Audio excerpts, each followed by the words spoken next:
আজ একটা hot oil massage হবে, অনেক দিন পরে অ্যাকচুয়ালি অয়েল ম্যাসাজটা হচ্ছে না। ও চুল কেটেছে, তো আমি ওয়াশ করে ওর চুলটা স্টেপ কাট কেটে দিয়েছি। এবারে হট অয়েল ম্যাসাজ করবে। আমি অয়েলটা গরম হতে দিয়েছি, এই যে দেখো অয়েলটা গরম হতে দিয়েছি। এরপর আমি আই থিঙ্ক সো এটা হ্যাঁ হয়ে গেছে গরম।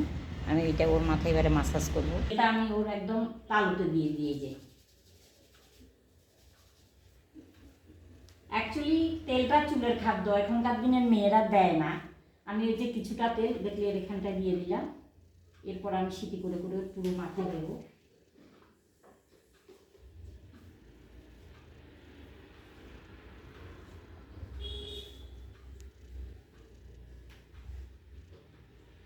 অয়েলটা স্ক্যাল্পে লাগাতে হয়, এই যে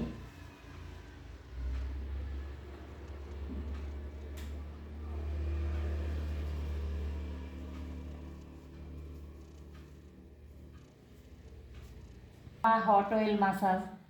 এই তোমার ম্যাসাজটা হলো সবচাইতে ভালো, মানে সবচাইতে মানে কি বলবো, ম্যাসাজটাই মেইন। অয়েল লাগানো বা স্পা ক্রিম লাগানো তো কোনো ব্যাপার না। এরপরে যা একটা ম্যাসাজ আছে,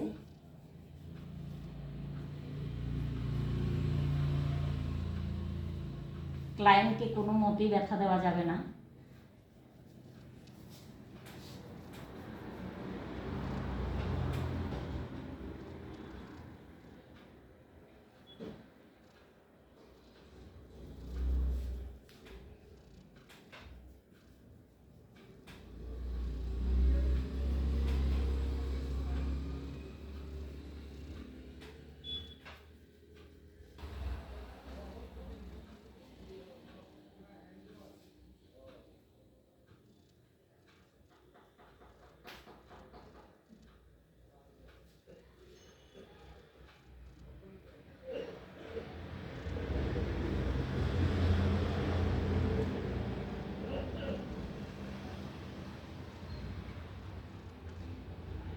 হট অয়েল ম্যাসাজটা করে যদি পারো তোমরা, এটাকে ওয়াশ করবে না। অয়েলটা তো মাথায় থাকতেই পারে। ও সার্ভিস করে, ওর আজকে যেহেতু অফিস নেই, তাহলে ও মাথার মধ্যে এটা রাখতে পারবে। 24 ঘন্টা রেখে দিলে ভালো, কালকে ধুয়ে নেবে, অফিস যাওয়ার আগে ওয়াশ করে নেবে। মাথায় রেখে দিলে ভালো।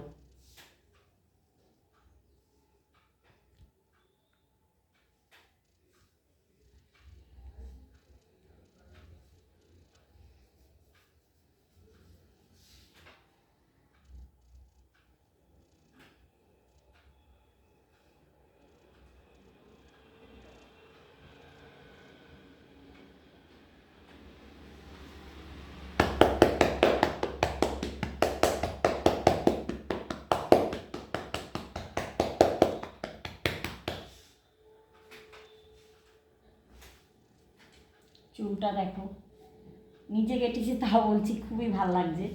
আচ্ছা যাই হোক, ম্যাসাজটা দেখো। এইবার এটাকে আমি ছেড়ে দেবো, আর ও ওয়াশ করে যাবে না, আমি বারণ করেছি। তাহলে হট ওয়াশ ম্যাসাজ করতে গেলে অনেকটা স্পায়ের ম্যাসাজের মতোই। তো এটাকে প্রথমে গরম করলাম, তোমাদের দেখিয়েছি। অয়েলটা দীর্ঘক্ষণ মাথায় রেখে দেবে।